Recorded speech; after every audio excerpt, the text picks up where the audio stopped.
My name is Catherine Berenger. I'm Director of Appraisal and Description at the Maryland State Archives, and I'm also the co-chair of the COSA SERI Education and Programming Subcommittee. I would like to welcome you to today's webinar, MoVE-IT, Modeling Viable Electronic Information Transfers. But first, I have a couple of announcements. Here is a list of some of our coming SERI webinar. In March, there's guidance on selecting a preservation platform. In April, we're presenting on the review, appraisal, and triage of electronic mail project. And in May, there's an update on a project to build a national finding aid network. Please stay tuned to COSA's website, listservs, and monthly news briefs for the finalized schedule. I also want to use this opportunity to call your attention to some of SERI's online resources. COSA has a YouTube page that has a lot of great stuff on it. In addition to copies of these SERI webinars, you can also find a lot of videos that SERI developed, and we're working on a couple more to upload soon. You should also check out the Resource Center on the COSA website, which is a searchable database of various types of resources like standards, tools, and examples on a variety of topics. For example, the Resource Center has a lot of useful information on electronic transfers, like summaries on transfer tools like Bagot, and policy documentation, like survey questions you can use to gather information on potential transfers. In the future, the Resource Center is also going to have all of the work products that come out of the MoVE-IT project, which of course is the topic of our webinar today.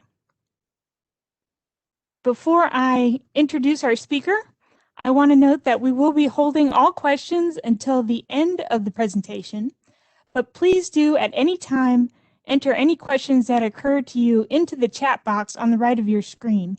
And as I said, we will address them at the end of the presentation. Our presenter today is Nick Connizzo. Nick Connizzo is currently an independent consulting archivist and was the project manager for COSA's MoVE-IT project. He's been a digital archivist for nearly a decade, first with George Washington University and then with the state of Vermont. And he has been the co-chair of the SERI Tools and Resources Subcommittee since 2017. And with that, I'm going to turn the floor over to Nick. Great, thank you. Yes, and thank you to everyone who is here today for your attendance. This is one of the concluding presentations for the MoVE-IT project. There will be others, but this one we will be talking specifically about a lot of the stuff that is in the final report, so our analysis and the tools that we have created for your benefit. Whether you are an archivist at state or territorial archives, or records manager at a public agency, or something altogether different, we're hoping that a lot of the work we've done modeling these highly successful electronic transfers will really help you be able to build out your capacity in the future. So we have a pretty tight agenda for today. I'm going to try to allow some time for questions at the end, and I encourage everyone to go to the Council of State Archivists website. You can just search for the MoVE-IT project either on the website or just in Google. You'll be able to find all of the tools, the final report, a lot of the organizing documents. Pretty much everything that we produce as part of this project will be there, and though it is not there yet, in the coming weeks it will be in the COSA Resource Center as well. So I wanted to make sure that everybody knew where to find all of this information and any information that gets produced in the future.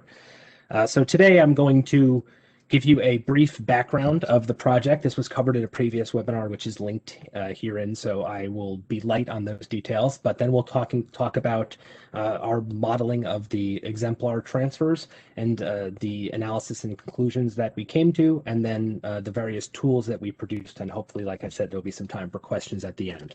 So definitely please be thinking about them, because there's a lot to talk about on this topic, and certainly we can't handle it all in today's presentation. So I did want to thank Preservica and AVP, who were generous sponsors of this project. It couldn't have happened without them, and of course the IMLS supports the State Electronic Records Initiative and the Council of State Archivists as well. This was a truly collaborative project, not only with our sponsors, but with numerous archivists from around the United States and state and territorial archives. This really couldn't have been done without the entire community being involved. So if it's terrible, it's their fault. No, I'm just kidding. I'm really proud of the work that we've done and the way that everyone came together to work on this in a kind of a trying year. So thank you in advance to everybody. And I know some of you are on the call today, so thank you for your help. So to give you a really quick background on the MoVE-IT project, I want to talk about two publications that the Council of State Archivists and its sponsors put out in the last few years. One was called Towards a Common Understanding, and the other is A National Risk, both of which outline existing issues with electronic records transfers and electronic records, the digital preservation of electronic records in state and territorial government. Just to summarize the many of the issues raised in those reports, there's been a massive increase in the volume of electronic records in the last decade, literally thousands of % increase. This is both at public agencies, so the producer agencies that are one of our major stakeholders, and also at the archives themselves. We know that these electronic records are housed in systems, especially proprietary systems, that have and I'm being generous by saying dubious digital preservation capabilities. Many archives at this point have their own digital preservation systems, but we know that line of business, productivity suites, content management systems in use throughout state and territorial government are not well equipped to handle the rigorous digital preservation requirements that we have. So those records are at risk if they are not transferred to appropriate repositories. Compounding the problem is that there is a lack of consensus in the producer agencies and other stakeholders on whether they even have electronic records that are should be classified or are classified as being eligible for permanent preservation. In addition, even if they can identify those records, many public agencies are unaware of how to do so. Many states and territorial archives report or self-report that they need to update their own transfer procedures, both for paper and electronic records specifically. And those transfers are done with limited or no direct IT support. And we know that when transferring huge amounts of data, that's when records are most at risk. So we need as much support and as many collaborators as possible. So that should outline the dire state, or the medium to dire state that electronic records and digital archivists face in kind of throughout the United States. So the MoVE-IT project was created to address at least some of these concerns. Specifically, we wanted to look at transfers, electronic records transfers, or electronic information, digital records, whatever you want to call them, from producer agencies to archives. We were hoping to establish roles, methods, and possible benefits for these major stakeholder groups. The three that we are targeting specifically, SERI is a big proponent of this, is agency records creators and custodian. These are your producers of and custodians of public records, statewide or not even, or just individual IT agencies. So this could be your agency IT or your state Department of Information or CIO. And then of course the archival agencies themselves, whether it's an archives or a historical society or whatever it is. Additionally, we wanted to facilitate a dialogue and better collaboration with our partner organizations. These are those of us who are in similar positions in the domain of IT, public health, etc., and of course vendors as well. We know that the entire enterprise of state and territorial government, we have huge vendors who are supplying a lot of our software, Google, Microsoft, etc., and then thousands or potentially tens of thousands of smaller vendors who are supporting state government in other ways. And then lastly, we wanted to make sure that we could pilot a transfer use case template. This was just essentially just modeling what a transfer might look like, how to approach the different phases of a records transfer, how to think about ways to characterize and organize and really make successful electronic records transfers. So to this end, our goal ultimately was the methodology that we chose was to focus on a focus group of expert digital archivists from around the country. We solicited more than 24. We solicited all the states and territories broadly, and then I solicited a bunch of individuals as well to get a pretty wide swath of expertise, geography, organizational maturity, et cetera, involved in the project. We knew that going into this that there had not been a huge volume of transfers. So instead of trying to take a quantitative approach of looking at transfers, we wanted to take a qualitative approach and look at what we called highly successful electronic records transfers. I put this term in quotes because we left it up to the individual archivists and their archives to decide themselves what they thought was highly successful, because there is not necessarily any agreed upon standard of practice for what a highly successful transfer is. We're going to talk about later what I think it is and what some of the outcomes of this project and ways that you can judge whether your transfer has been successful. It's really not going to be that difficult, and it's pretty straightforward, but we'll talk about this. But we wanted to start there. After we looked at and profiled these individual projects, our goal was essentially to determine what was successful, what were the commonalities between these individual transfers that made them work well, and then lastly, turn those success factors into tools that we could then distribute back to the archives, those that participated in the project and not, to be able to help build out their capacities. These are not, and I'll talk about the tools towards the end, but these are not, set it and forget it kind of tools. They are meant to be adaptable to your individual situations, and hopefully they can apply across, again, a wide variety of different institutions, whether you have a high level of organizational maturity when it comes to electronic record keeping or not. So I'm not going to dwell too much on the membership of the focus group. Some of these folks are on the call. I did want to say once again, thank you to everyone who participated.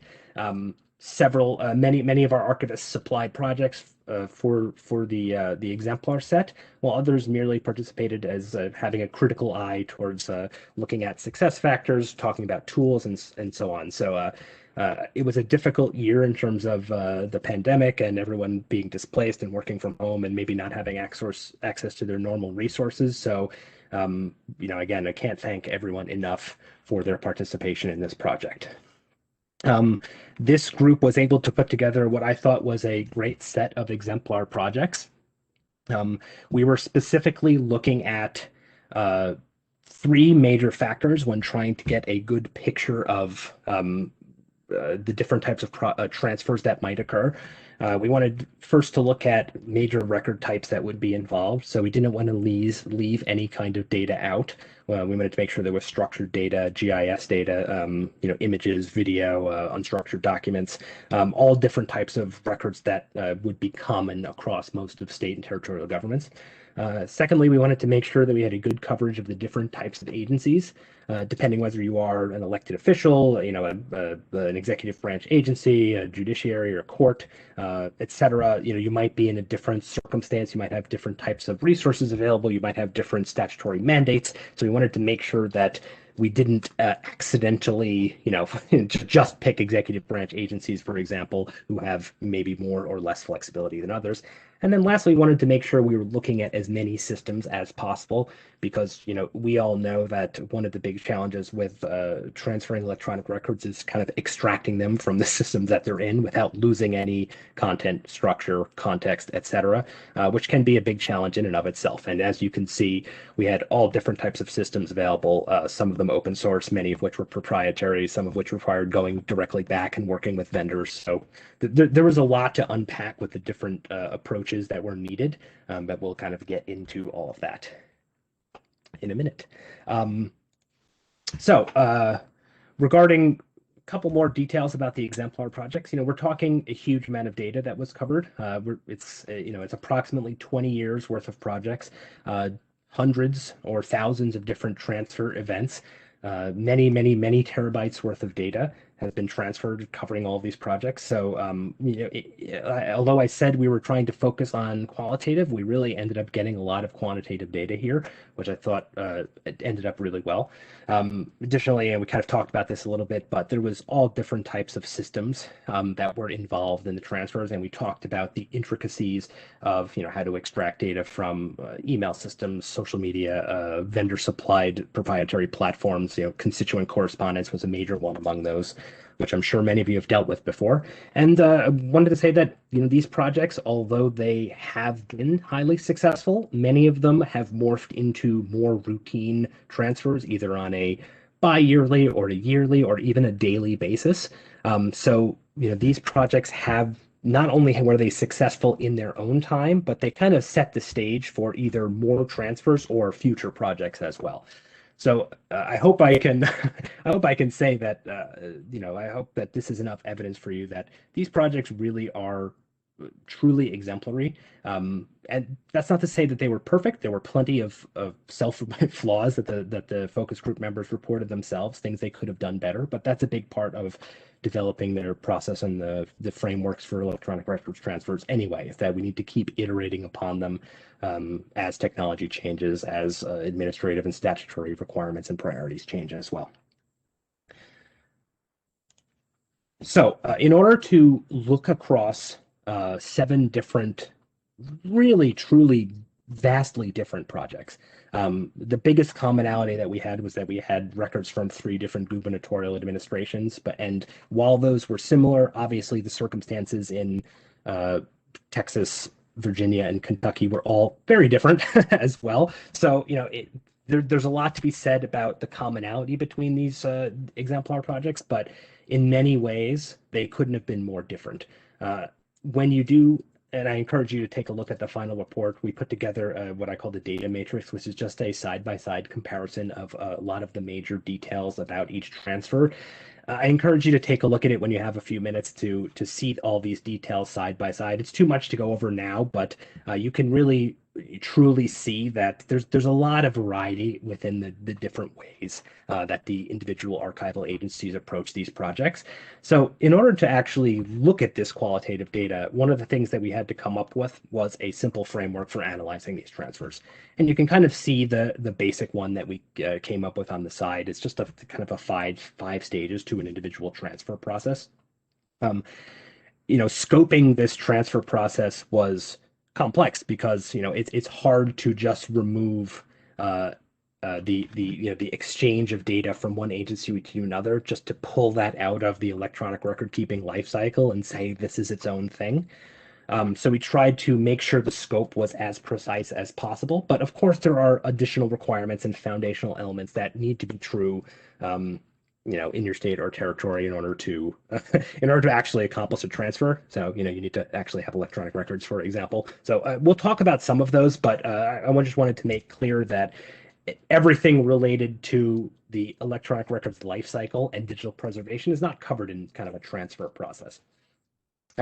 Additionally, we wanted to make something that was simple, easily grokkable, and there are some great standards out there. The producer archive interface standard, the open archival information standard, OAIS, PIS. These are great standards that we referred to, that we used as building blocks. I encourage you to look at them if you haven't, because the scope of this project was not to develop a new model. It was to look at these projects, and that's what we tried to do. But I hope that this can give you a good idea for how we analyze the various projects, and that's what I'm going to show you right now. So every transfer to us had essentially 5 different stages. The first was the initiation of the transfer, then there was the creation of the transfer package, and there was the actual exchange of the records, and then there was a verification by the recipient, in this case the archives, and then lastly was a closeout. Right? It's all pretty simple, and it's pretty mirrored as well. There is the start and the end. There's the creation of the package and the verification package, and then in the center is the transfer. So looking at each of these projects, or rather all of these projects through these lenses, I think will help you understand or help put the project in context. So starting with initiation, one of the things that we saw with all of our projects is that there's always some type of event or some kind of action that happens to kick it off, to get it all started. There's a huge amount of variability in here. Sometimes, and I'm sure that for those of you who are archivists who have dealt with accessions before, that it's, our storage room or our file server is full. We have an emergency, so-and-so retired yesterday. We need to get their stuff off the server before IT deletes it, so on and so forth. There's a myriad of reasons for why why a transfer would be initiated, but it always has to start with some type of initiation. It could be automated, it could be manual, so you could have an automatic notification from content management system or records management system saying these records have met their retention, it's time to transfer them. Or it could be fully manual, it's the end of a term, we know it's coming up and we're going to get it started by opening a dialogue with the archives. But the important thing to know about the initiation is that, we're talking about a very broad understanding that records need to be transferred. So, I mentioned here that there is a selection or identification process that needs to happen in order for the transfer to start, which really is just to say that somebody needs to know that it is time for records to be transferred. Whoever that is, it could be the archives. Some of our exemplars were initiated by the archives, and it could be the producer, right? It could be the records custodian. They have the best knowledge of their workflows, of their statutory mandates, so on. Or it could be IT. It could, could come from, oh, this person has less state government. We have 60 days to clear out their email account. Do you want us to save it, etc. Where it comes from, that's going to be up to the individual state or territories' individual policies and their statewide requirements. But it has to start somewhere. And one element that we noticed across all of the projects that was very important and that was very similar was that all of them had at least updated their record schedules or their classification information about records recently, either shortly before the transfer or as part of the transfer project. That's when schedules were updated. And that kind of makes sense because ultimately, if you can't identify what records need to be transferred, there's not going to be a transfer. If you can't identify when to transfer records, there's not going to be a transfer. So it seems kind of self-evident, but having up-to-date instruments which classify and govern how records are retained and when they should be transferred or how they should be transferred is an essential step or an essential foundation element to making a transfer happen. Now, again, like I said, there are some foundational elements that sit outside of the transfer process. It's not really realistic to be rewriting record schedules every time you're doing a transfer. That's going to be way too much work and more burdensome for the resources we know that state archives have.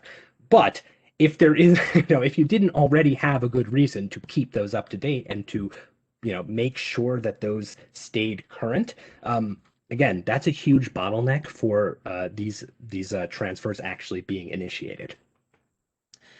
After that initiation stage happens, we know that there are records that need to be transferred. That's when we move into kind of the next step, which is the packaging. And this is where we have our more in-depth selection and organization of records. This is usually the step in which, whether it's with archival consultation or not, or whether IT is part of this or not, or however it happens, this is when those classification, those retention requirements, that's when we kind of go through the records with a fine-tooth comb and say, these are the ones that are classified for permanent preservation and are eligible to be transferred. We're going to transfer those, and these are the ones that are not for whatever reason. We know realistically that, even the best of us store our permanent records and our temporary records or our transitory records side by side. So there is always going to be some kind of in-depth selection.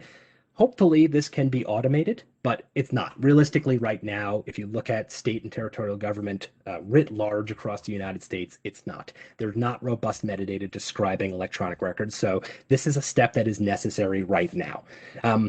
Secondly, we know that we're dealing with a little bit of abstraction here, right? Ultimately, we're talking about transferring bits on a disk to bits on a different disk. We're talking about transferring electronic data. We know that there is both a conceptual organization and a physical organization, and though we try to get those to be as close together as they can be, they're not always going to be.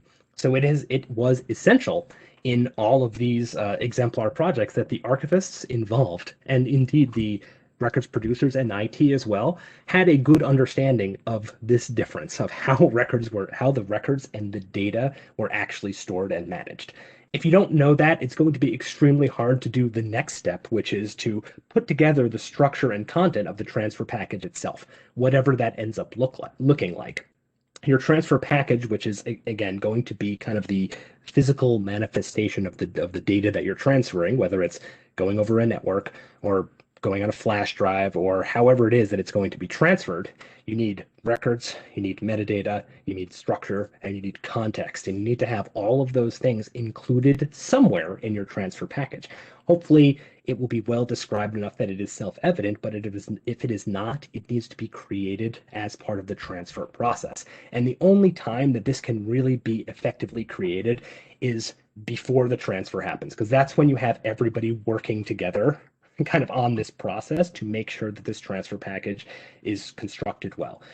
We have all, we've all been in this situation, those of us who have worked with paper or electronic records, where you get a bunch of boxes from, your records creator, and they're completely disorganized, and you kind of have to rebuild the context yourself if you even can. That's not a situation that we want to be in with electronic records in any scenario. We want to know what everything is, where everything is, why it is all there, and all the context necessary before it ever makes its way to the archives.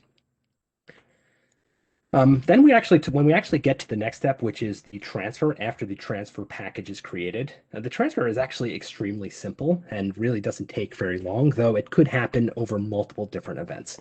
So this is simply taking that package of records that is ready to go and, well, sending it over, exchanging hands, whether that's we really know that we're talking about copying records from one place to another, but realistically, whether that's happening over a network transfer or an exchange of physical media, we know that there is a physical exchange. This is when the archives finally takes physical custody, not intellectual custody yet, of the record set in question.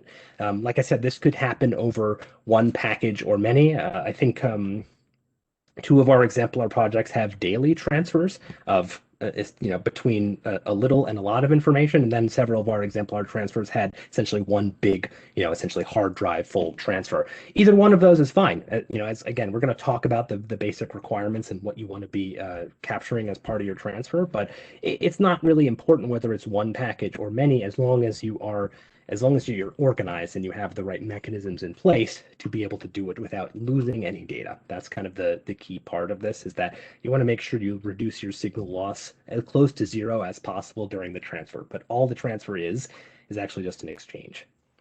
So that doesn't actually take very long. The next step is a kind of mirroring the packaging. This is when the archives kind of unpacks what they get. There was in each of the exemplar projects a verification step. Now, what that looked like was vastly different.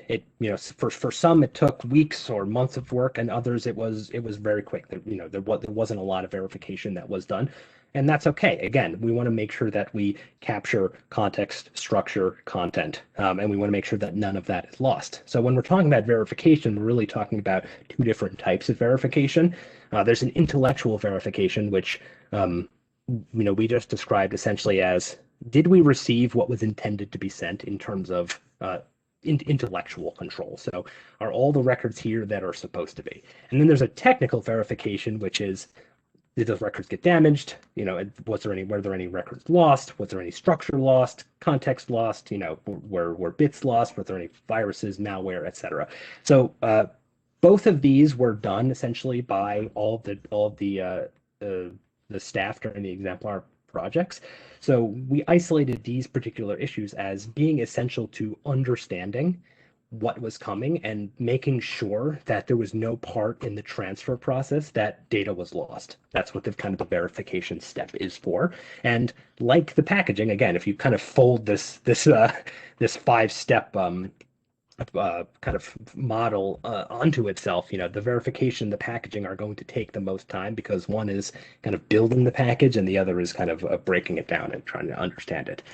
Then lastly, we get to the closeout, which again, like the initiation, is very simple. It's your kind of transfer is complete step. Again, it doesn't have to be extremely complex or extremely onerous to do, but it can be. But this is a great opportunity, and this was the opportunity used by all of the exemplars, the archives involved in the exemplar project, to basically get the final okay from everybody involved in the process, saying, yes, we got the stuff. Yes, you sent the stuff. Yes, nothing was lost. We're all looking at it. It all looks good, and we can move on. So this is when we decided was the conclusion of the transfer process. Now, of course, there's a huge amount of stuff that happens after this, whether it's various digital preservation activities, normalization of records, or additional processing that needs to be done. But those are outside of the scope of the actual handoff and the transfer of records. And honestly, those type of activities could happen before, or they could happen after the transfer. It's going to depend on how the state does its business, or the state or territory does its business. The last thing that the closeout does for you And then it gives you an opportunity, as we discussed before, to review and update what went well, what didn't go well. Did anything get lost? Did any steps get missed? Was there supposed to be 4 transfer events, but there were only 3? What happened to the 4th one? So on and so forth. So it's a good opportunity to look back and audit yourself and audit your own processes. And like I mentioned, a lot of the exemplar projects built capabilities just by their nature, but just by the fact that they were there. So pretty much all of the agencies involved with these projects, you took this opportunity to look back and say, okay, how was this process extensible to other transfers? How did it build our own transfer capabilities or our own digital preservation capabilities? And then how do we make this happen again in the future? Because a lot of these projects do turn into more routine, with the exception of elected officials who have a term that starts and ends, and they kind of have a discrete term in office, and appoint some appointed officials. Well, a lot of executive branch agencies we know continue to exist, and you really should be transferring on a more regular basis. And while programs begin and end, a lot of these provide the opportunity to move into a more regular set of transfers rather than a kind of ad hoc one-off. So that's the model pretty broadly. We thought that it was hard to look at the various different exemplar projects and look for commonalities when everybody did kind of things in their own way, except these were the ways that we identified the major phases, which we could say, okay, well, they all made sure they did these types of steps. This is all very thoroughly described in the report in even more words than I used here. So if you like words, I encourage you to go and read the report and see what we wrote about this. But outside the scope of the actual transfer, I did want to talk a little bit about the foundational elements that exist. We mentioned that there are some things that are just going to need to be in place to make a transfer happen. By far, the biggest one is some sort of classification or scheduling system for records to be able to identify information which should be preserved and who should be preserving it and when to have it, transfer from the creator and, its active life, part of its life cycle, to its inactive phase, to its archival phase, and so on. That's all essential, and many states and territories have very robust systems for this, and others do not. And we make no no claims about what this should look like, except it has to be there. You need to have some way to do this. Some of it might be in law, some of it might be in policy, some of it might be in administrative rules, or anywhere in between. Whatever your state or territory's mechanism for doing so, that has to be part of this conversation as well, because that's going to need to be there. Otherwise, you're basically not going to be able to start. But then, the technology needs to be there as well. There are things that will really, really help. We mentioned at the beginning of this presentation that, records in line of business systems, content management systems, the state have dubious digital preservation capabilities. Not a huge gain to transfer to the archives if the archives itself has dubious electronic records preservation capabilities. So having a digital repository, having strong policies and procedures for the management and digital preservation of records, those things are obviously going to be necessary as well. And I think that the maturity level across the United States and for state and territorial archives in terms of digital preservation is higher generally than it is for electronic records transfers, which is great. That's awesome. I think we know this very well. But that's just a necessary step to get to the next phase, right? You need to build up your capability to be able to accept records, and then you need to take that leap and actually start accepting the records. You actually need to start accepting them. In addition to the foundations, there are also roles that we wanted to identify. Across the exemplar projects, again, they couldn't be more different in terms of the number of folks involved. Some had very small project teams, others had 1 or 2 archivists involved, while others had 30, 40 people involved over the course of the project. All those are fine, but what is very important that one of the things that the focus group discussed extensively is who is doing what. There are a set number of tasks that need to be done, and those tasks should be assigned to individual roles. And there's really 3 major roles that we identified. The first would be a project manager or project management or communications roles. These are the folks in your government who are going to be responsible for seeing the project through. Making sure that there are timetables, making sure that any necessary policies and procedures are, happen to as they are supposed to, making sure forms get filled out, signed off, etc. A lot of the time, this is going to be the role of the archivists, as you're going to be probably steering the ship when it comes to transfer projects, though it doesn't have to be. I don't, we don't know. Certainly, I don't know exactly what the records management and archival infrastructure is in every state. So it could turn out that these are good roles for records officers or agency records managers or IT, network admins, whoever manages those type of systems. It's not going to be a one size fits all to everyone, but having that a person in that role is very ideal because it kind of keeps the project on track. One of the things that we found was that when there was no one steering the ship, it tended to run ashore. It tended to the momentum started to peter out. So having at least somebody in that role was essential. Then we talk about technicians. Technicians are the folks who are going to be doing the packaging, going to be applying metadata to records, doing classification, doing verification, doing the transfer hands-off. These are definitely going to be archivists, but they're also going to be IT staff. They're also going to be agency records managers and records officers, and they're going to be even, administrative assistants and whoever interacts with managing records at the public agency, at the producers. They're going to be technicians as well. And like I said, there's a variety of different tasks that need to be assigned, but it's going to be up to the individual state or territory, so the individual jurisdiction, to figure out how best to assign those roles. And a sneak preview that I've already said here is that having the right role doesn't mean having the right staff, or rather, having a project, you don't need a project manager, you just need somebody who can manage the project. You don't need someone who has a technician title or who is a technical expert to do some of this work. You just need to have good procedures, good policy, and good training. And then the last role we identified is someone in an authorization role. Most jurisdictions require that there is some kind of sign-off, that there is some kind of approval that needs to happen for records to be transferred from one agency to another. A lot of times this might be the state or territorial archivist or the records custodian, which might be the agency head or whoever it might be as defined by law. They're going to need to be part of this process as well to sign off on the various steps to put some legal weight behind this transfer, because that's ultimately one of the things that is happening as well. You're kind of legally transferring data from, or records, however you want to say it, from one agency to another.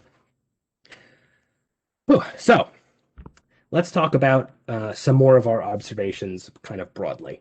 And I am mindful of the time, so I'm going to speak even faster than I've been speaking so far. So one of the first observations is that the producers, the IT, two of our three major stakeholders, they have a huge say in this process.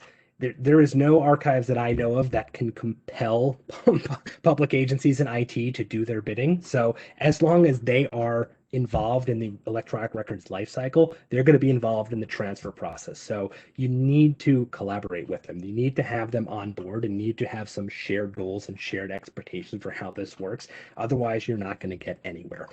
We already talked about building capacity through transfers, but pretty much every one of the archives involved in the exemplar projects is at a far more mature state in terms of being able to receive electronic records transfers and being able to preserve the records that they do receive because of these projects.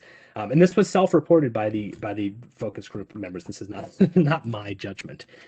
That all being said, full automation is not necessary. As much as we would love to have a Microsoft SharePoint connected directly into our digital repository, and there are retention date metadata that there's an automatic trigger that moves it from one place to another.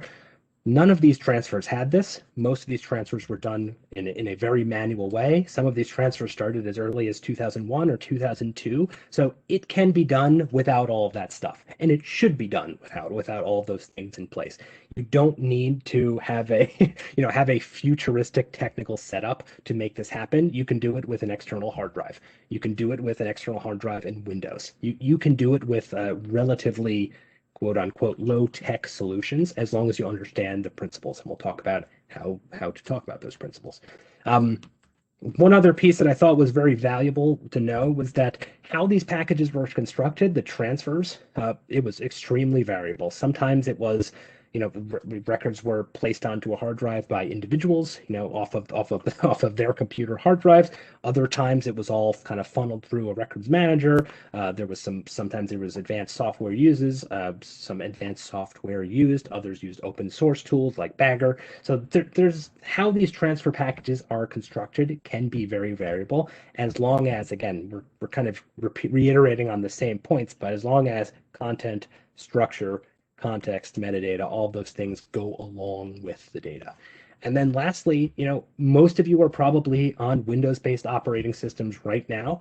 The tools that were used most often, FTP, Windows Explorer, and other Windows-based tools. So you have the tools to do a lot of this right in front of you right now. You don't need to go out and buy software to make this happen. So if you're worried about that being an impediment or additional cost as being an impediment to this, let me assuage your fears. You don't need to have a sophisticated technological platform to do it. So putting that all together, we highlighted four essential success factors, or the four major success factors that were reported by the focus group members, and that were pretty consistent throughout the 7 projects.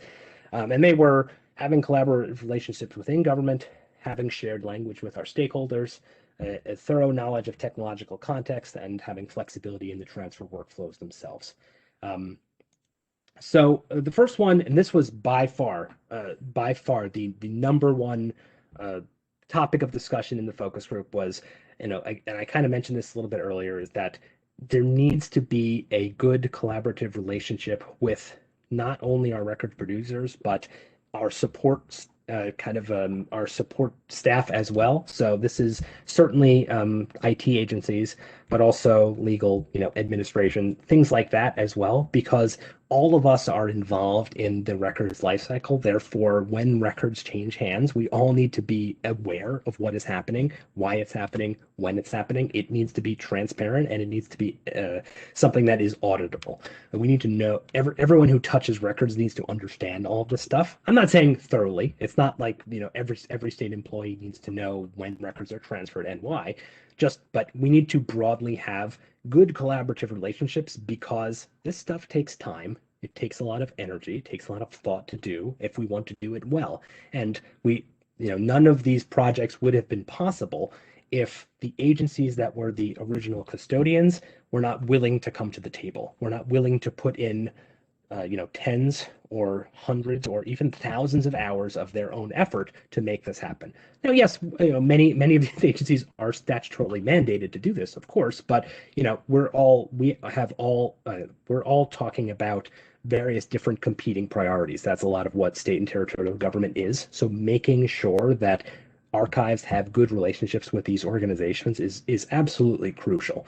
You want to be seen as making sure that all of the laws are met, all of the requirements are met, and that this is helpful rather than an impediment. It can't be additional work, because the single greatest problem that we have is inertia. That's why a lot of our records are where they are. It's just because it takes a lot of effort to move them, and it's risky when we move them. And if we can eliminate both the inertia and the risk, then they should start flowing much more quickly.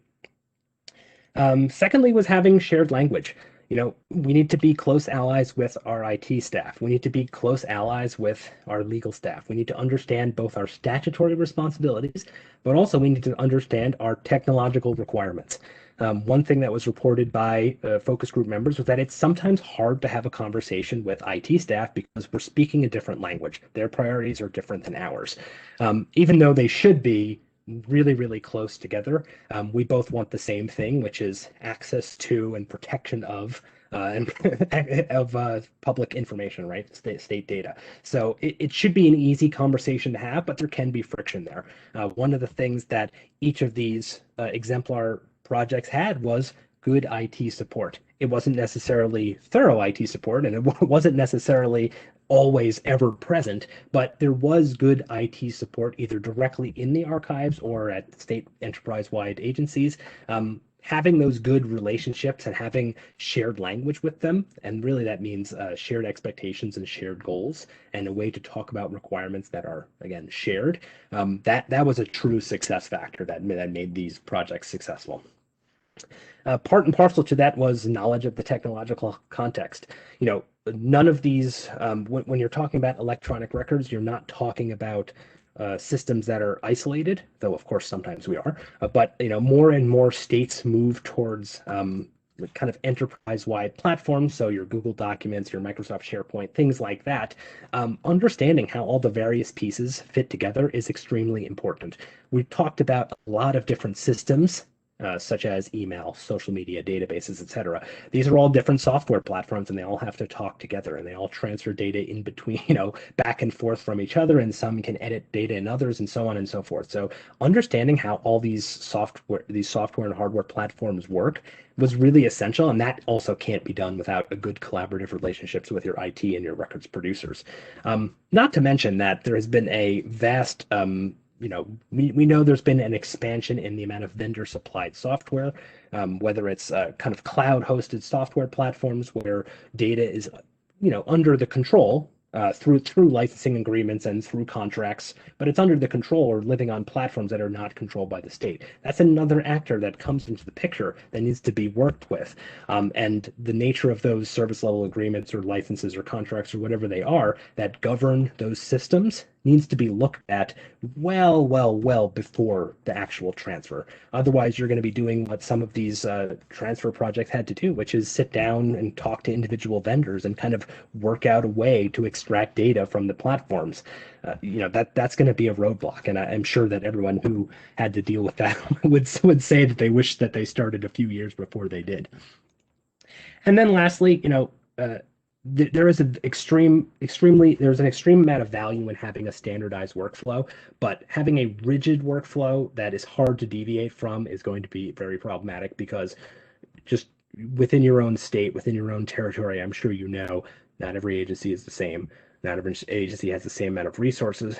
Not every agency has the same kind of technological ability, technological skill, amount of expertise among their staff, so on and so forth. So having a rigid process might be too much for certain staff to handle. Most of the people that we are working with are not records managers. They're not digital preservationists. This is not their primary responsibility.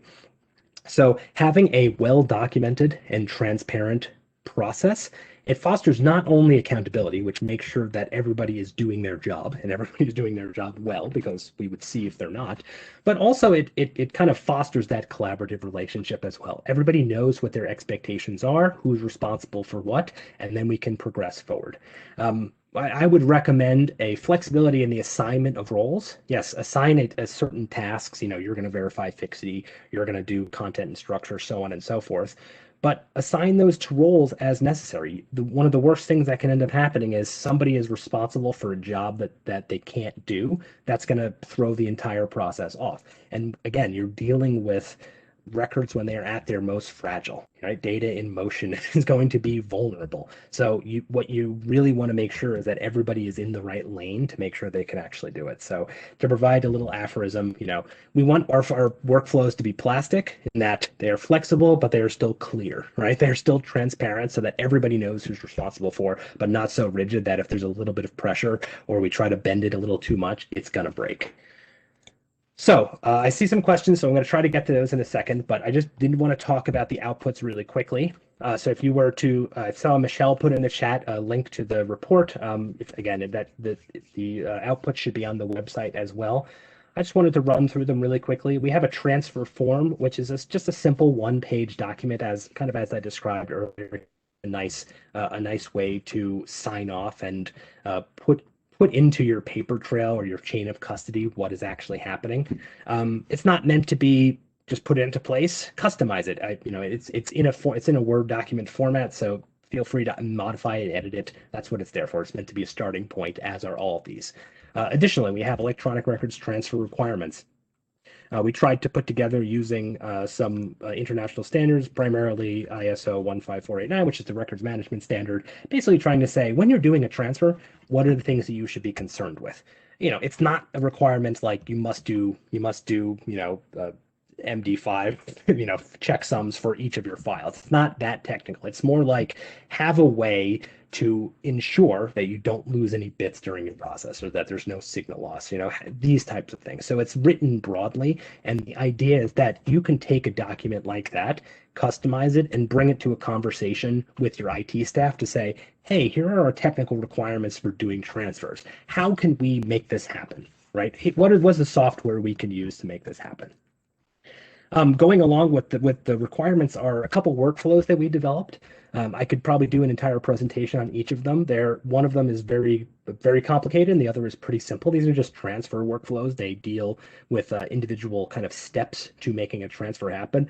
Again, they're meant to be starting points for you to build your own or enhance your existing programs. Just ways to think about what you should, can, or maybe might be doing. There's an annotation to the advanced transfer workflow where I kind of walk through step by step and put in comments about why those steps are there, what we're thinking about when we put those steps in. So I think that those documents would be pretty useful if you're just looking at ways to do things. And I think that those could be useful to anybody, really, whether you have a robust process or not, because we can always learn from what everybody else is doing. And then lastly, I put together a couple of simple Windows PowerShell and batch scripts for inventorying. The idea would be that sometimes you're called out or you need to work with an agency on their hardware, and you don't have the option to install another directory, something like Karen's directory printer or another piece of software to actually be able to package up records and produce like a file manifest or an output of the data that's on a particular drive or in a particular folder. These are simple tools to be able to do that. They're just simple, 10-line scripts. There's a useful guide on how to use them in there as well. Use them or don't use them. But again, they're meant to be something that you can use in a Windows environment with no additional software required. And you shouldn't even need administrator privileges. So this is something that pretty much anybody in state government should be able to use. Though again, I can't speak to what the rights anybody necessarily has. So yeah, and I'm available if people, my contact information is at the end of this. So if you want to ask me questions about the tools or contact us about those, please do. And then I just wanted to touch briefly on the future before I get to some questions, and say, where are we going from here? This is a lot. There's a lot to learn and a lot to unpack in the report, but we have some good steps that we can take. First would be collaborating more with IT stakeholders. One thing that was an idea that came from the focus group itself was having some kind of training modules with maybe NASIO or other IT professionals, just saying, here's how we look at software acquisitions. Here's how we look at vendor relationships. Here's how we look at digital preservation and electronics records management, data management, et cetera, and say, where are the commonalities between our priorities and how can we work better together? Additionally, there are more opportunities for transfer guidance. There are things that we didn't look at in the exemplar projects, big things like big data, massive data sets, health information, things like that we generally haven't had the opportunity to look at. There's going to be unique situations that we didn't cover, and those are going to be emergent as well as technology changes and as the way the state government and territorial government do their business change. We're going to need to keep adapting. So, there's continue working on that. And then there's program building assistance. We know that during this solicitation part of this project, that there were a number of archives and territories who were solicited and said, we don't have any capacity right now. We've never done any electronic records transfers. We're not ready yet. And I don't want to say that you're not ready, but you could be ready really quickly. And so, there's a lot of knowledgeable people, both in the focus group and, working for the State Electronic Records Initiative. And so, we want to build a community of practice around this, and we're hoping that this is the start of that. And then, of course, there's future research as well. We know that making good transfers is only one part of this. There's a lot more to making sure that the data gets to the archives. So we're not done yet. So there's a lot of opportunities for the future. And there's some additional resources here, our website, the reports that I mentioned, my contact information. This will all be posted on the SERI website in the Resource Center as well. And 5 minutes left for questions and comments. Thank you, Nick. Excellent information. And as he said, Michelle has linked the report in the chat box. Nick, did you say you saw some questions in the chat box? Because I'm not getting those, and maybe they were sent directly to you. Yes. Yes, there's one question I see in the chat from Dennis. Can you comment on the need to have multiple packaging formats to accommodate different kinds of files, such as video file versus business record, etc.? Yeah, I can certainly talk about that. One of the things we looked at with the in the exemplar projects were the different ways that the individual archives decided to package their records. A couple specified ahead of time what a well-formed package would look like. Others still is specified even further what software should be used, whether it should be Bagger or Baggett specification or things like that. We didn't go into too much detail about having different formats for different kinds of files, but in general, I don't know if how much weight my recommendation would carry, but in general, we have those of us who talked about this topic extensively have thought that kind of zooming out and trying to be as broadly applicable as possible, trying to do a bit for bit style transfer is going to be probably your best bet. Especially in an absence of other knowledge. There's nothing wrong with having specialized procedures for different types of records. That probably would be even the best, but it's hard to kind of pin that down in state and territorial government because the way that we use software and the different types of records that are coming in changes year over year, even month over month. So I don't know if that answers your question, Dennis, but I hope it does.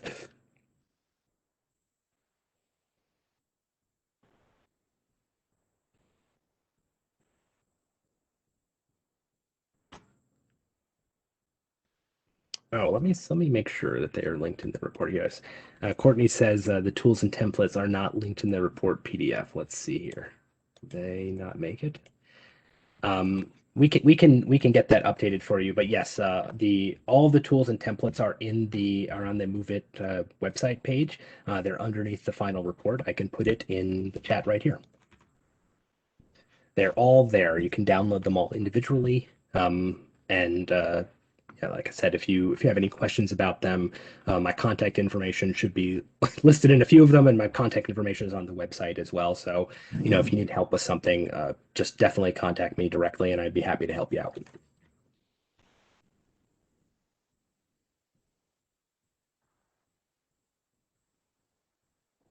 Any other questions? Feel free to type them into our chat box. Here's one. What do you see as possible next steps for COSA in supporting content transfer? Oh, that's a good question. It's going to depend a lot on obviously the resources that are available. But one of the biggest comments I got from those who were unable or didn't feel like they were ready to participate in this project was that they lacked the expertise to even be able to start building a digital transfer procedure. It's easy enough to start with a paper transfer or an analog records transfer procedure, which most states and territories have at this point. But it can be really daunting. How do you even start articulating what all the requirements are? So I think the best way for COSA to help its constituency is to work with the states and territories that need assistance, kind of building up those capabilities. Let's bring those that are at a 0 or a 0.5 level of maturity up to level 1, just so we can kind of uncork or unclog the kind of the pipe to allow the records to start flowing, because really all you need to be able to start accepting electronic records transfers is just a solid procedure, a good transfer protocol, and a digital repository, which most states and territories, I would guess, have at least one of those, if not all of those, available to them. But again, it's just gonna take jumping in and trying it once. And I think there's a good opportunity for SERI, members of the focus group, and the other volunteers to be able to help steer those of us who are feeling uneasy about it, kind of steer you through that process. And once you get one under your belt, you learn lessons, you iterate on your process, and then try it again. And you're not going to get it perfect the first time, but you're not going to get it perfect if you never start either. And so I know it's kind of trite advice, but we got to start somewhere. And so start small, work with us. That's what we're here for.